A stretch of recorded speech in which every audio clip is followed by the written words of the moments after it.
Depuis la mise en place d'Amphitria, la qualité de l'eau est redevenue bonne. Maintenant, ce qu'il va falloir, et on espère c'est ce qui va se passer avec la mise en place des récifs artificiels, c'est de faire revenir d'une part les abris, la nourriture, puisque des éléments vont se fixer sur ces structures, et donc ensuite, quand tout le permettra, les poissons vont revenir. Avec Veolia, nous conduisons effectivement des actions de contrôle et puis la mise en place de structures de récifs artificiels de manière à suivre la reconquête du milieu, l'installation d'organismes divers sur ces récifs artificiels, ce qui permet justement de reproduire en quelque sorte un écosystème. Les pêcheurs sont les premiers concernés.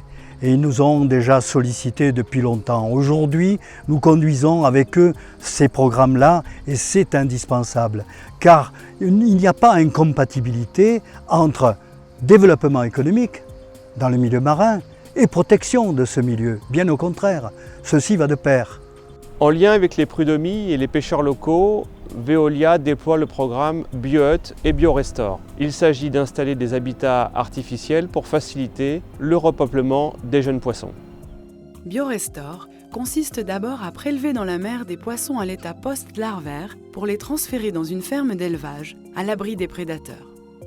L'objectif est ensuite de les nourrir jusqu'à ce qu'ils atteignent le stade juvénile.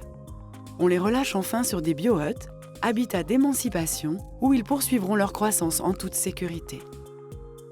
Les BioHut, véritables nurseries, offrent un habitat idéal et un point d'alimentation à ces jeunes poissons avant leur retour final au milieu naturel.